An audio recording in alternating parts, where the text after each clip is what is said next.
morning. Can you hear me? Yes. Wonderful. Well, let's start with some humor. Okay, are you ready for some humor? Okay. All right, 2 dogs and a cat, they passed away and they went up to go before God to see if they could enter heaven. So there's God. She's sitting on her beautiful throne. And she looks at the first dog and says, well, what have you done to merit coming into heaven? And he said, well, God, you know, I was with my family my whole life. I loved them, I protected them, you know, and I just gave them lots of joy and comfort. And God said, yes, please enter. So I looked at the other one and said, what have you done to merit coming into heaven? And he says, well, God, you know, I jumped into a river and saved a young boy from drowning. And God said, yes, please come on in. And then God, sitting on her beautiful throne, looked over to the cat and said, and what about you? And the cat said, you're sitting in my spot. Those with dogs, I think, cats can probably relate to that. Yes. Well, I know that Catherine led you in the wonderful burning gold ceremony not too long ago. And that's kind of in preparation for the white stone ceremony that we're going to do today. And in the burning gold ceremony, you know, we just released everything that does not serve us anymore. We opened our hearts to forgiveness and, you know, especially ourselves, to forgive ourselves. And so as we look back on 2024, I hope we will look at it as a wonderful opportunity to learn and grow. And so let's leave that year with gratitude in our heart for what it gave us as we enter into this new one. So to get started, I want to ask you to maybe close your eyes and let's just take a moment while I read some words of Khalil Gibran. The river cannot go back. It is said that before entering the sea, a river trembles with fear. She looks back at the path she has traveled, from the peaks of the mountains, the long winding road crossing forests and villages. And in front of her, she sees an ocean so vast that to enter there seems nothing more than to disappear forever. But there is no other way. The river cannot go back. Nobody can go back. To go back is impossible in existence. The river needs to take the risk of entering the ocean, because only then will fear disappear. Because that's where the river will know it's not about disappearing into the ocean, but of becoming the ocean. Beautiful words. Well, we are newly cleansed now. And now we have opportunities to fill all of that vacancy and that void that we created when we released. The universe loves to fill vacancies. And so what we can do today is fill those with our goals and our focuses, our aspirations, all of the things that we want in our life. And when we do that, can you be intentional but not aggressive? Can you allow your spirit instead of your brain to choose your goals? Your new year already has a life of its own. Something wants to be born, and this something is probably bigger than you could ever dream about. It's the right time, right now. So don't miss the cues because you have your own plan. Because the universe has plans that are so much bigger than what we can ever imagine. So don't miss the grandness because you don't dare to dream big. Dream big. And don't miss the grandness because you fear entering the ocean, because you are the ocean. Now the world is undergoing what's called a reboot system.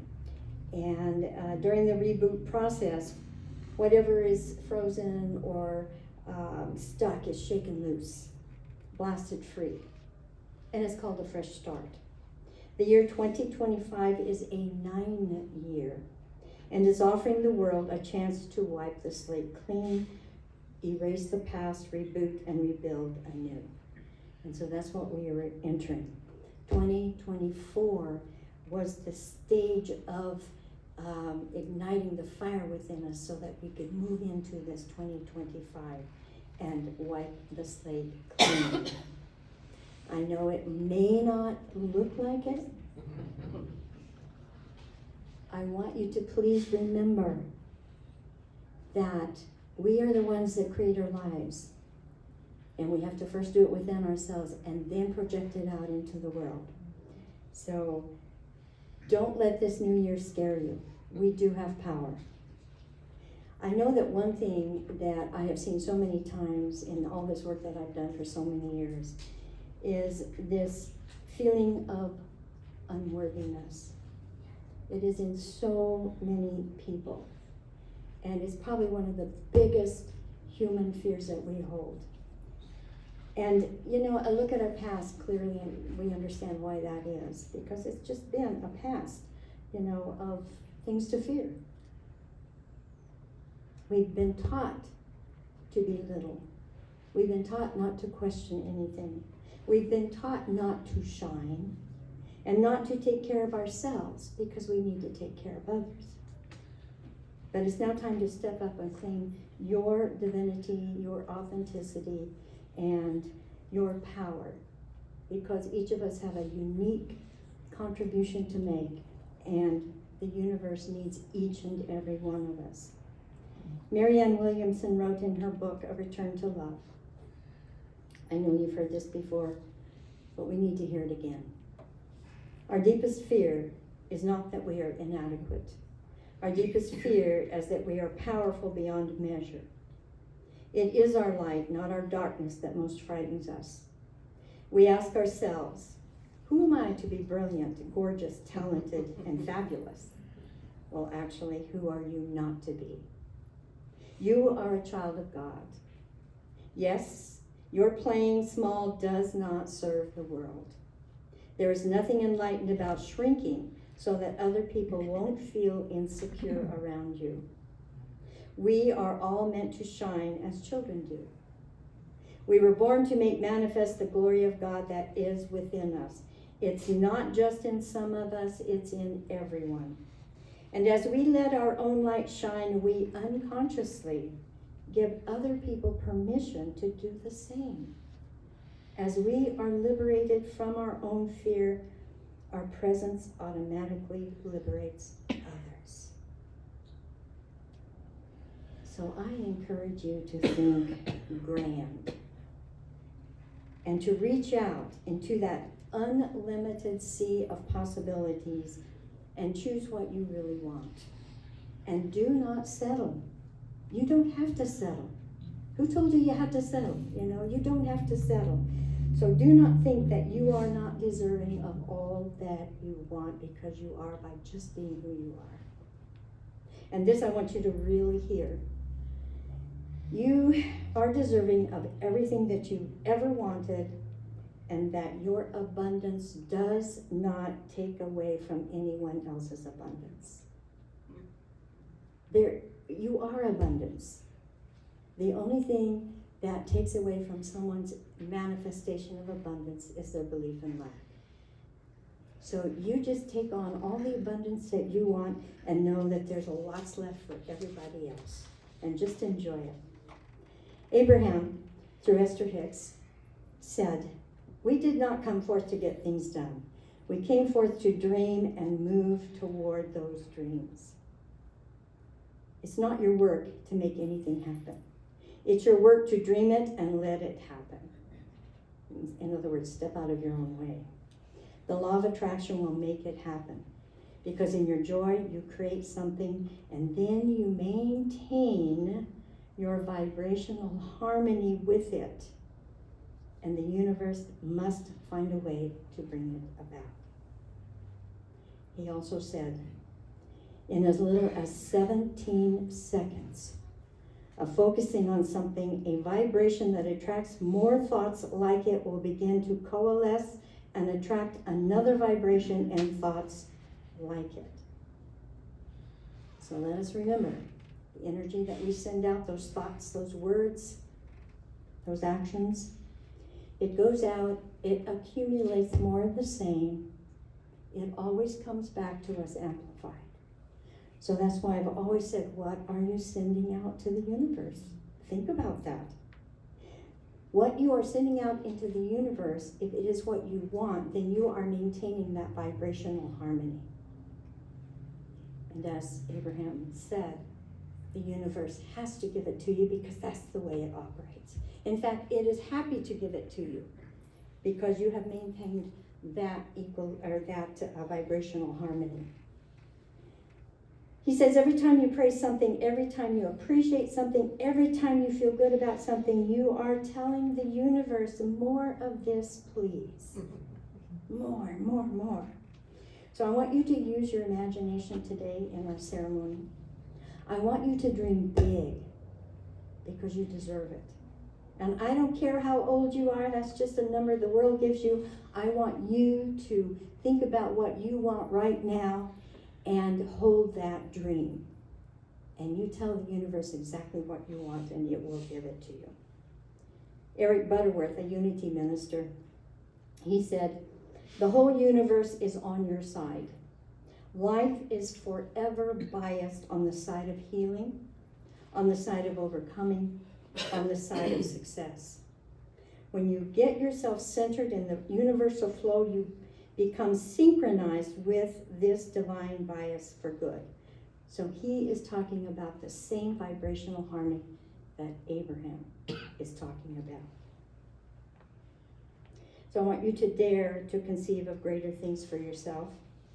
Dare to see yourself as strong and confident and successful and possessed of the patience and the stability to keep on moving toward the direction of your dreams. They will manifest. Your vision is a promise of what you shall one day be, what shall one day manifest in your life. Now, the White Stone ceremony this morning provides us a tactile way to tell the universe what we want and to establish that vibrational harmony.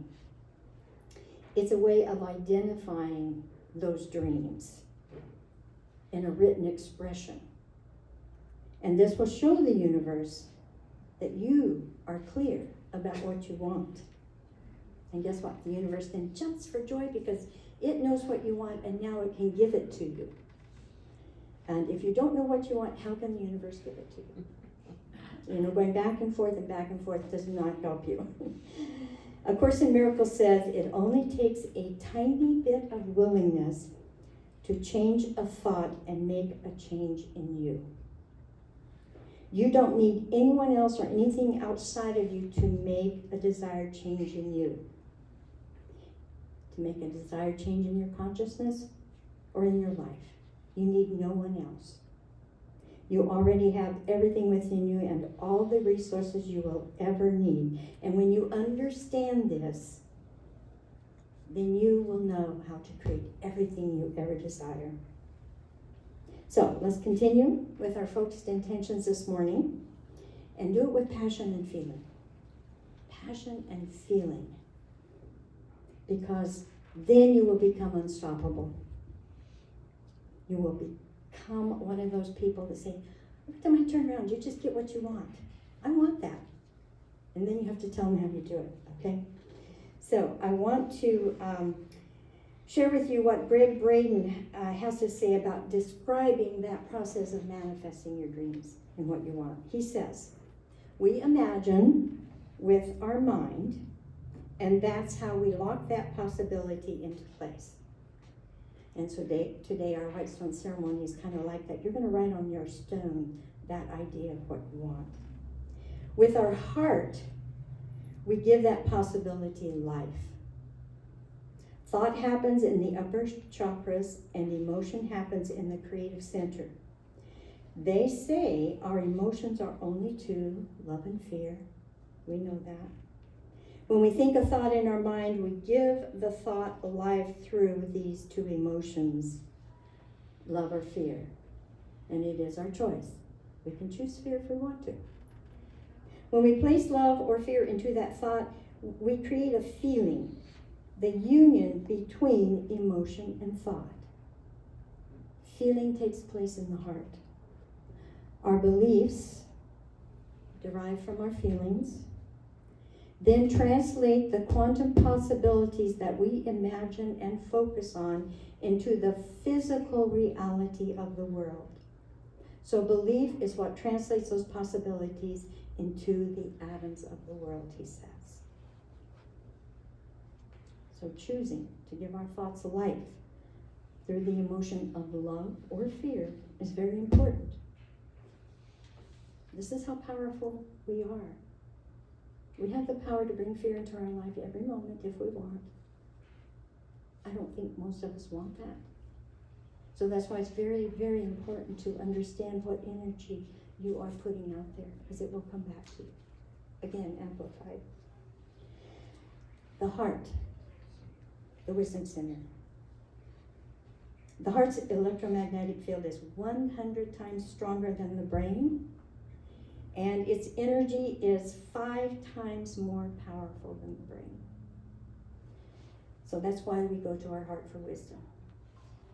Now, our brains are great at helping us with the logical necessities of life. Of course, we need that. But when we bring the power of the brain and the power of the heart together, that's when we become unstoppable. That's when we enter that wisdom center. That's where we understand who we are, and we understand also what it is we desire to create in our lives. It's all right there. Your heart knows everything about you. So, I would like for someone to help me to hand out the stones and the pins. I have 2 baskets here, maybe one for each side. Thank you. Yes, yes. Thank you. Nikki, why So they're, thank you, ladies. They're going to hand out, I want you to choose a stone and then one of the pins, because the felt pins are what will write very nicely on the stones. And then you can just put them back in later.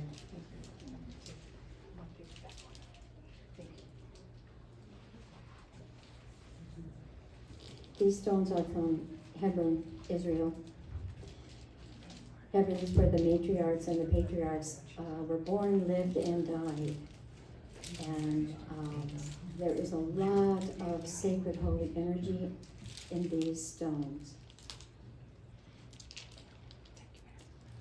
My source for these stones has notified me that they're retiring and they don't know of another source of stones from Israel. So next year we'll have to do something else. We'll have to put. Yes, we'll find something for sure. So I want you to keep these stones with you, knowing that it might be the last year that we can have them from Israel. These stones were given to criminals in the biblical times when they were released from prison. It was an indication that they were free. And that's what these stones will help us do today. What they signify is we are free to create our own lives. And you're going to write it right there on that stone. There are 6 surfaces. On one of the little ones, I always write the year. And then just fill it up with everything you can think of that you desire. Do we keep these? You keep those. Yes. I have about 30 or 40. I've been doing this for several years. And it's very interesting to look back and see how your desires change. You know, from a Maserati to maybe just inner peace. It's very interesting. I was talking to someone the other day, going from matching shoes and purses to inner peace, things like that. They were important at one point in our lives, but those kind of things change. So before you write on your stone, I want you just to hold it. I want you to see if you can feel that energy. It's always loving energy. And then I want you to purposely infuse your loving energy into that stone. I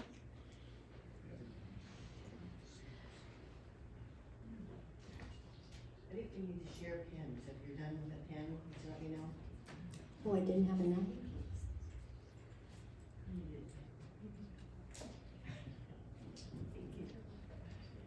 I do have some more, they're lighter colored. I think we got it covered now. Are we okay? Yeah, we're good. We're I good. take one home to Jennifer. Oh, sure. Absolutely. As a matter of fact, I want to offer, if you have someone that you'd like to take a stone take to, one. please help yourself. No, she's. And we can just have them out after the service, so if you need to get another one, please do so. I don't have enough to do another service, so we might as well just take it, take them today. That would be awesome. Okay, does everyone have a stone and a pen to write on?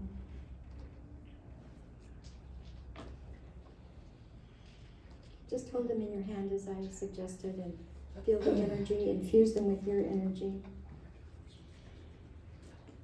These stones are a symbol of freedom. Lydia, I think someone needed Did you something. need more? No, we're good. Hold on to it for a bit. Freedom. The only reason we're not free is because we've allowed something to take that freedom from us.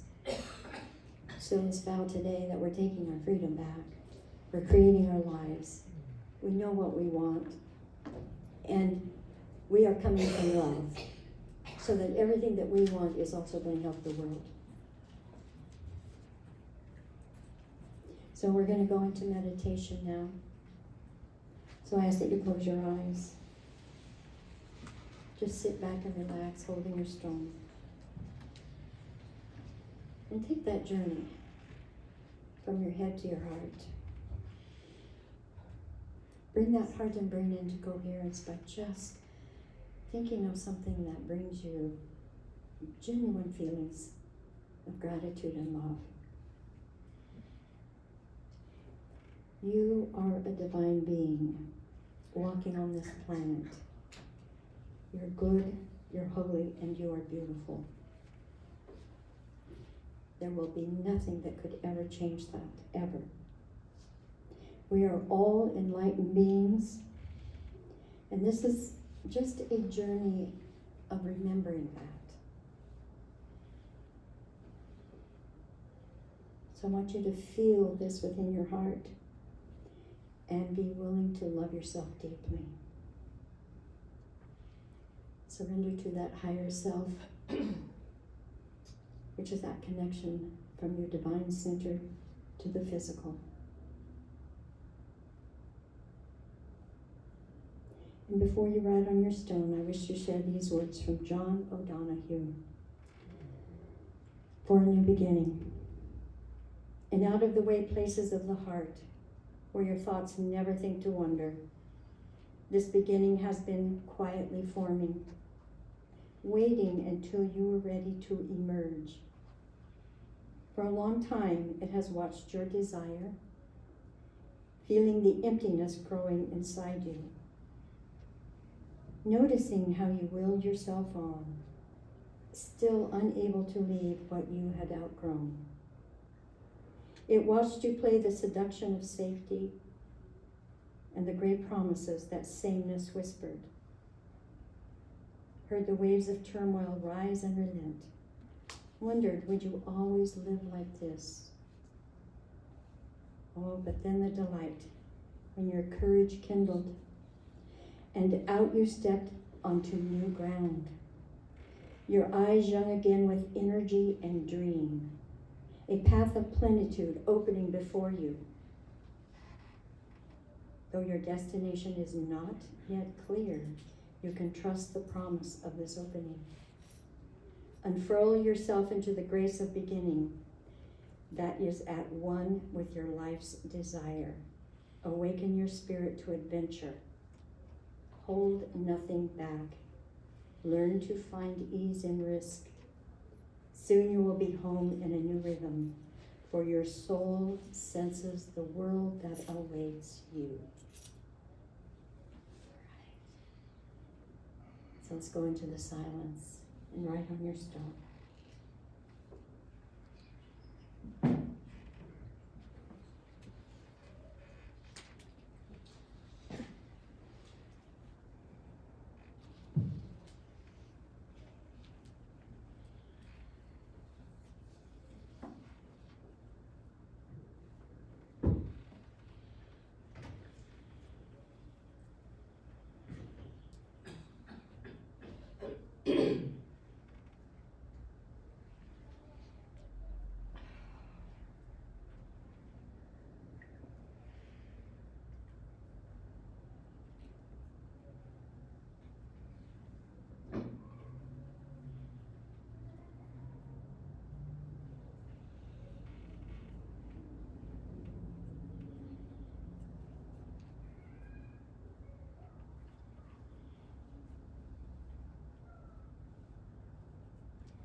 I invite you to bring your attention back here. If you're not finished, you can certainly do that at home. And desire is innocent. Whatever you desire is okay.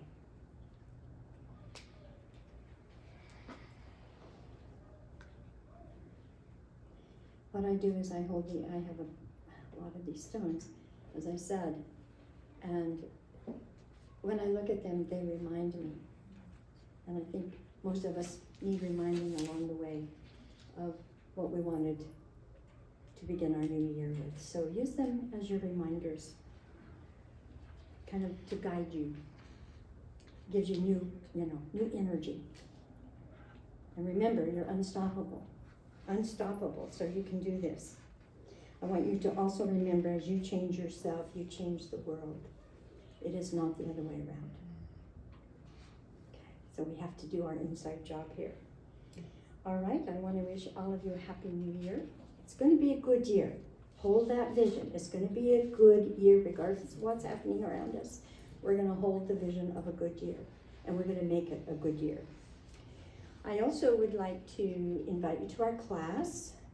We're studying Adyashanti right now, and we're going to talk about being disturbed and how that can be good, okay? All right, thank you so much. And again, we'll have these available if you want more stones.